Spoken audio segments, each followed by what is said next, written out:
Ever finished the design, printed it, and thought, wait, why is my deep black now sad gray? Welcome to the wonderful world of color management. Today, we are fixing color chaos and teaching you how to make your colors pop on screen and in print, intentionally this time. Let's give your colors some discipline. Let's start with the eternal battle, RGB versus CMYK. RGB stands for red, green and blue. Light-based colors for screens. CMYK stands for cyan, magenta, yellow and black. Those are ink-based colors for print. RGB can glow. It creates bright neons, electric blues and deep purples. But what about CMYK? It can't glow. It mixes pigments so colors look duller. So if you are designing in RGB and print it in CMYK, your masterpiece might look like it went through emotional damage. Moral of the story: digital equals RGB, print equals CMYK. Choose wisely from the start. Color profiles tell layout how to translate colors between devices. Go to up here, you can see document setup. Click on it. And then this window pops open, document setup, and here is color. Here's where you'll see color format, RGB and CMYK, and profiles. For print, like we did in last video, we use CMYK 8. And right now, color profile is US web coated, but like I said in earlier videos, I usually use Fogra 39, but you should use whatever your country print houses prefer. If I would do this same design here to the screens, I would change this to RGB. But right now, let's turn it back to CMYK and Fogra. And here, profile conversion, you can click assign. If you want to change your color profile mid-design, you can do it, but be warned, colors will shift. That's normal, not a glitch. Just retweak your palette after that. Let's talk tools. Click on the window, general, color. If it's checked already, then it should be on the right side of your screen. And here is ours. Click on color. Here you can change what you can see here. I like sliders, but you can do wheel, boxes, tints, but for me I like sliders. And you can switch between RGB, RGB hex, HSL, CMYK, lab and grayscale in this drop down. On the left side of this window, you can see fill color and stroke color. So let's try it out. Let's make a box. Let's make it green. Now stroke. Let's put some stroke here. And if we change this, now it's bluish, purplish. And you can, here you see this arrow.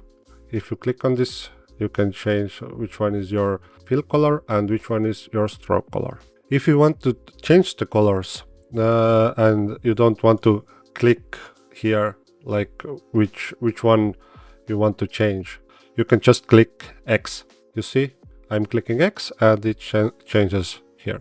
It's easier to change it, so you don't have to click here to change it. To reset to black and white, just press D.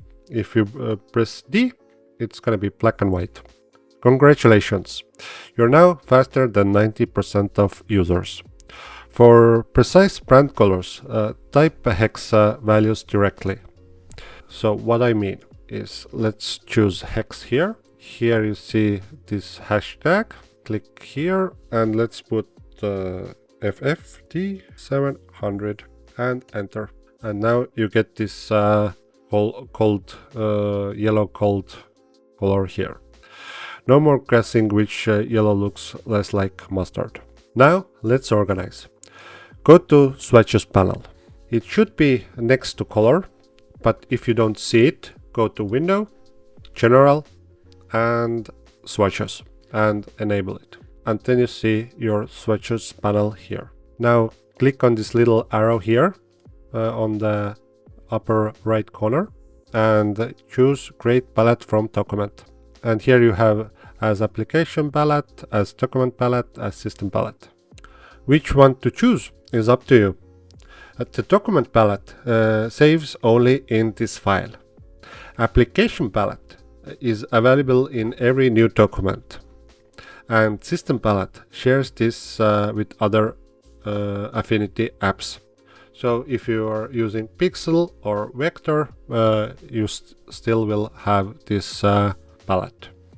So it's up to you which one to choose, but in our tutorial purposes, I gonna choose System Palette. This collects every color you've used into one as neat list. So here you can see our yellow, our black, here is white, and here he took every kind of gray that he found from the picture. You can give your palette a specific name.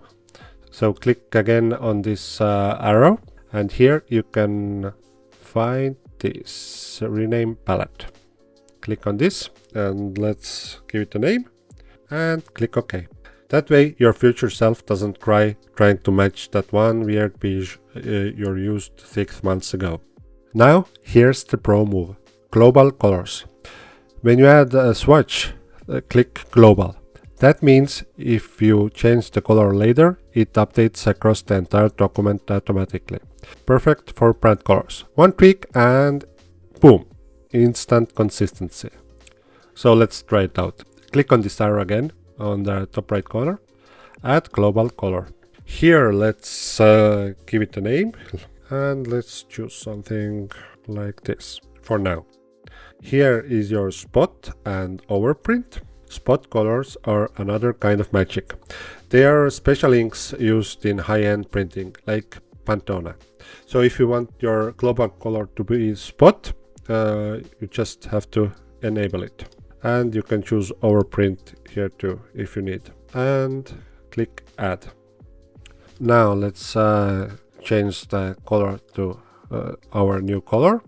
It's red, and when you double click on it and change it, you see it changes it.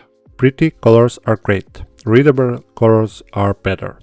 If your text vanishes into the background, you are not designing, you are hiding secrets. Use online tools or built-in contrast checkers to ensure your color pairs have enough contrast. A quick rule. Light text needs dark background. Dark text needs light background. Avoid red and green unless you're designing for the Christmas or chaos. Affinity Layout doesn't have built-in contrast checker yet, but test by switching your layout to Grayscale. How to do it?